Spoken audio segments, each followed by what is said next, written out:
আসসালামু আলাইকুম। আজকে আলোচনার বিষয় হচ্ছে কম্পিউটার প্র্যাকটিক্যালে আপনি কিভাবে দ্বিগুণ টাইপিং গতি বাড়াবেন এবং কিভাবে প্র্যাকটিক্যাল পরীক্ষায় উত্তীর্ণ হয়ে আসবেন, সব কিছু টেকনিককে এই ভিডিওর মাধ্যমে জানিয়ে দেব। আমার ৩টা কৌশল আপনি আয়ত্ত করতে পারলে কখনো প্র্যাকটিক্যালে ফেল করবেন না। আমার চাকরির আগে আমি কখনো প্র্যাকটিক্যালে ফেল করিনি। শুধুমাত্র আমার কিছু কৌশলের কারণে আমি কখনই ফেল করিনি। সবার থেকে যে আমার গতি যে বেশি তাও না। আমি আমার যতটুকু গতি ছিল তা দিয়ে আমি সবসময় পাস করেছি এবং কখনো প্র্যাকটিক্যাল আটকে থাকিনি। তো আজকে আমি বলবো যারা শুরু করবেন তারা প্রথমে কম্পিউটারের কিবোর্ডটা একবারে ভালো করে 10টা আঙ্গুল বসিয়ে এবং মুখস্থ করে ফেলুন প্রতিটা অক্ষর, কোন আঙ্গুলে কোন অক্ষরটা বসবে। একবারে কিবোর্ড আঙ্গুল যখন কিবোর্ড বসানো শিখে যাবেন তখন আস্তে আস্তে করে আপনার মানে আপনি তখন শুরুতেই আপনি সবার মতো দেখে যে তার এত গতি, আপনি ওই রকম গতি শুরু করবেন না। প্রথমে আপনি রুটিন মাফিক আপনি সকাল অথবা বিকালে এই 2 বেলা বসবেন। প্রথমে আপনি যদি সকালে বসেন সেটা ফজরের নামাজের পর বসবেন, তখন মস্তিষ্কটা ঠান্ডা থাকে। বসার পর আপনি ঠিক আধা ঘন্টার বেশি টাইপ কখনই করবেন না, সবসময় আধা ঘন্টা টাইপ করবেন।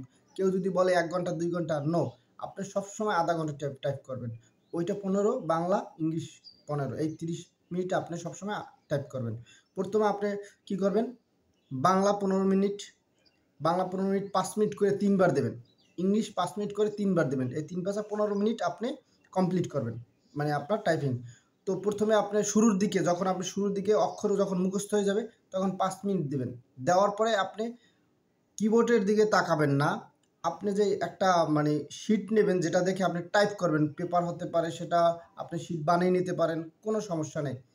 মনিটরের দিকে কখনই তাকাবেন না। আপনার ওই শিটের দিকে আপনার চোখ থাকবে, চোখ থাকবে শিটের দিকে, আঙ্গুল থাকবে কিবোর্ডে এবং মনিটরের জায়গায় মনিটর থাকবে। জাস্ট আপনার চোখ থাকবে ওই শিটের দিকে। শিট দেখে দেখে আপনি যখন টাইপ করবেন শুরুর দিকে আপনার টার্গেট থাকবে যে 15 থেকে 18টা গতি উঠলে সেটা কি ঠিকমতো উঠছে কিনা বা কোন অক্ষরটা আপনার বারবার মিসিং হচ্ছে, এইগুলো নজর দেবেন। আপনি প্রথম 5 মিনিট বাংলা দেওয়া শুরু করবেন তখন আপনি নির্ভুলভাবে ব্যাক স্পেস কখনই দেবেন না। নির্ভুলভাবে 5 মিনিট দেওয়ার পর আপনি এখন কোথায় ভুলেছে এটা দেখবেন।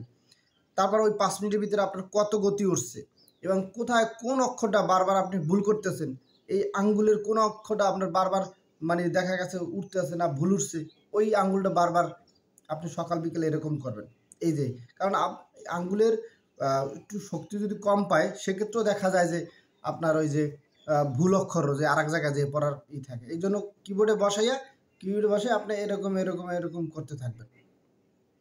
আমি যখন স্টার্ট করেছিলাম কম্পিউটার টাইপে তখন 3 মাসের মাথায় আমি রিটায়ারে টিকে যাই এবং 3 মাসের মাথায় আমি যখন ওই যে আমার প্র্যাকটিক্যালের ডেট আসে কম্পিউটার কাউন্সিলে, আমি ইনশাল্লাহ উত্তীর্ণ হয়েছি। কম্পিউটার কাউন্সিলে আমার চাকরি হওয়ার আগে আমি 5টা প্র্যাকটিক্যাল দিয়েছি এবং 5টাতে উত্তীর্ণ হয়েছি। আর বাকি কোথাও যেখানেই দিছি কোথাও আমি ফেল করিনি। 13টা প্র্যাকটিক্যাল দিছি, 13টাই উত্তীর্ণ হয়েছি এবং 13টা ভাইবেই দেওয়ার যোগ্যতা অর্জন করতে পারছি আপনাদের দোয়ায়। তো আমি বলবো সকালে আপনি টাইপ করবেন আধা ঘন্টা, বিকালে আধা ঘন্টা। দৈনিক একটা টাইপের জন্য সময় নির্ধারণ করবেন, কারণ আপনি একদিন গ্যাপ দেবেন লস হয়ে পড়বেন। আপনি রিটার্ন প্লাস গতি, এটা প্র্যাকটিক্যালের টাইপিং গতিটা কাছাকাছি রাখার চেষ্টা করবেন। তখন দেখবেন যে আপনার কনফিডেন্স লেভেল হাই হয়ে যাবে।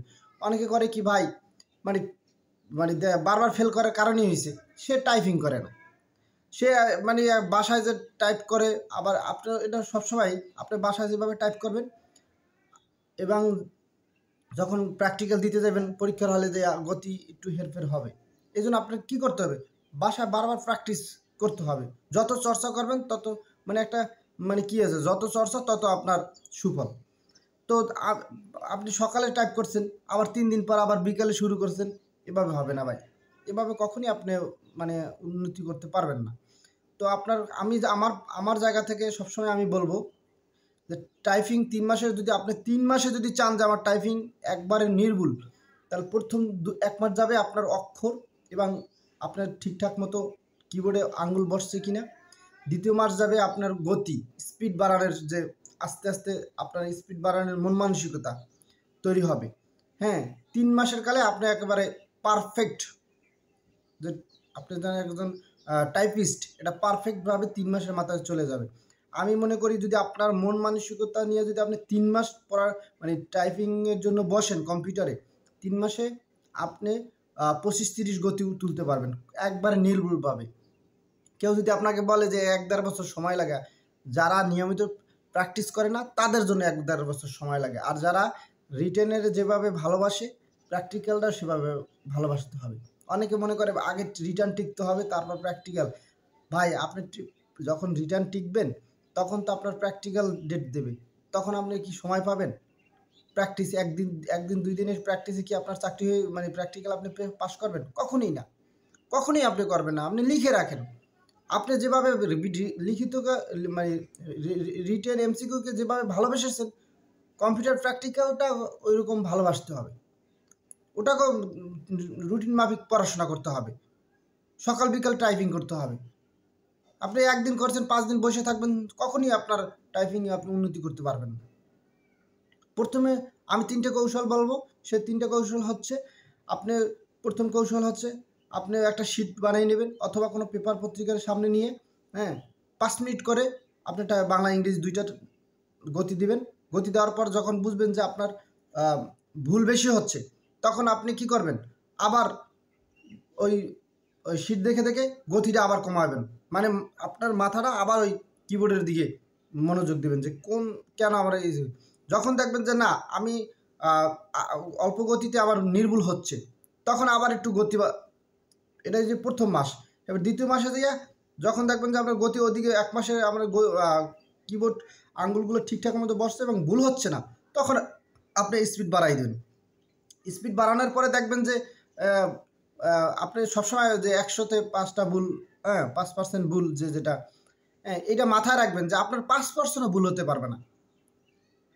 আপনার 20 গতি চাই, 20 গতি চাইলে আপনি 21-22 গতি উঠান, সমস্যা কি? আপনার 25-30 গতি উঠাইয়া 10টা ভুল করে রাখবেন, দরকার নাই তো। ফেল করে আসবেন বাসায় এসে হতাশায় ভুগবেন, দরকার কি? আপনি 21-22 গতি তুলেন, আস্তে আস্তে পরীক্ষার হলে বাসায় আস্তে আস্তে এভাবে একটা স্থির করেন। আমি যখনই প্র্যাকটিক্যাল দিতে গেছি আমার গতি কখনই 20-22-এর উপরে, মানে 21-22-এর উপরে কখনই উঠে না। সর্বোচ্চ একবার কম্পিউটার কাউন্সিলে আমার গতি উঠছিল বাংলায় সম্ভবত 20 পয়েন্ট কত 23 না জানো কত গতি উঠছিল। কথা বুঝতে পারছেন? নির্ভুল। তা আমার টার্গেট থাকবে যে 21-22 নির্ভুলভাবে তুলমু, পরের সময়টা আমি বসে কারেকশন করব। কথা বুঝতে পারছেন? তো আজকের এই ভিডিও যারা বুঝতে পারছেন তারা অবশ্যই কাজে লাগাবেন। ধন্যবাদ।